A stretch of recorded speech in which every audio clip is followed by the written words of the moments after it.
Aniah Blanchard's case has officially started, and we have been waiting since 2019 to see Aniah and her family get justice.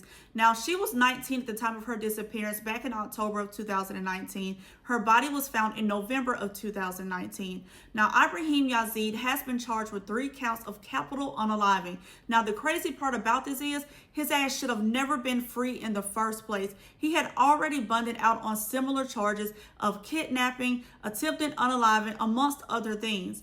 Now, for day one, the prosecutors did their opening statements, defense did opening statements, and about 9 different witnesses took the stand. Now, when the prosecutors got up there, they basically gave you a timeline.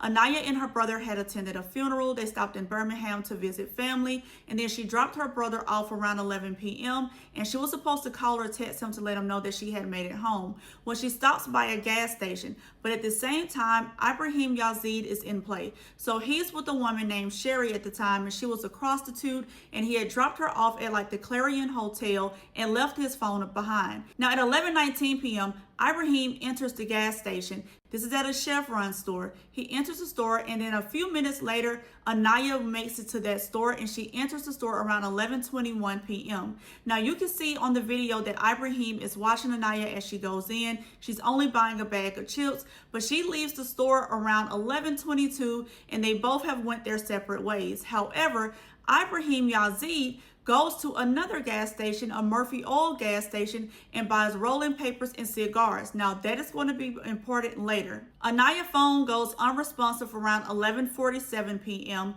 and around 3 to 4 a.m., Ibraheem goes and knocks on somebody's door named Big Dave and asks him for a ride. And Big Dave was like, no, I'm not getting up taking you anywhere. And he was like, me and my girl just had an altercation. I need to get a ride somewhere. Now, Big Dave goes and gets somebody named Squirmy to help him. And Squirmy is allegedly the person who left with Ibraheem at that time. This is when the prosecutors feel like Aniah's body was being disposed of. And when they found Aniah's vehicle, it had blood on the inside and a bullet hole to the interior door. And when they found Aniah's body, she had a GSW to the head.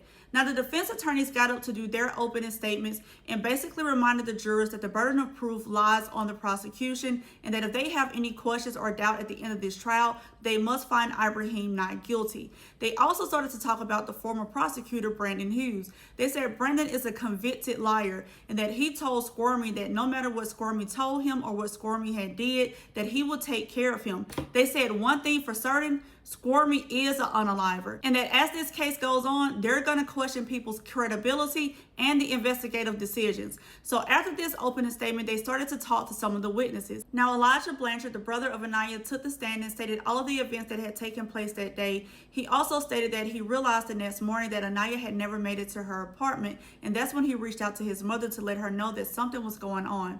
Now, the clerk from the Chevron station testified. He looked at the surveillance video and confirmed that he saw Ibraheem Yazeed as well as Aniah, but he stated that he did not see them have any conversation with each other, as well as no unusual activity. Now, Randy Franklin, who was also a Chevron employee who was not on duty that night, he was actually just a customer in the store, also testified that he didn't see any unusual activity at all. Now, Michael Antoine was sitting outside of the vehicle, where he stated that he saw Aniah when she pulled up and she walked into the store. He was sitting in the car, and one of the people in the vehicle with him was inside of the store. He states that he had gotten out the vehicle by the time Aniah had got out. He spoke to her. She did not respond back, and they kind of just passed by each other, but nothing unusual happened. Now, Sarah O'Brien, who is Aniah's roommate, this is where things get a little crazy, because Sarah had stated that she had already asked Aniah was she close to home, and Aniah said that she was. Well, around 11:38 p.m., on Snapchat, they were messaging each other. They shared their locations with each other, and Aniah reached out to her and said that she was smoking some grass. And she was like, who are you with? And she was like, Eric. And she said, who is Eric? Who is that? And she said, it's this guy, I just met him. She said she sent 2 more messages via Snapchat at this time, and neither one of them got any responses, and she never came home, but she did not realize that until the next morning. Kayla Williams, who was the employee at the Murphy Oil gas station, stated that she saw a black vehicle pull up. She saw a man exit the passenger side. He goes and does what he had to do. He gets back in the passenger side. He leaves and nothing unusual happened. Now, Karina Soto is the mother of the children that Aniah babysat. She was set to be there at 9 a.m. that next day. However, she never showed up. Now, Adrian Pringle, who worked at Park Place Apartments, was notified on October the 25th that there was a vehicle on their property matching a bolo, and she contacted the authorities. Now, Officer Shamika Jackson showed up, and when she found the vehicle, she was looking through the driver's door and she could see blood on the passenger seat. Now, this is the end of day 1. Day 2 will be posted in the morning, and starting tomorrow evening, every day will be posted after court ends that day.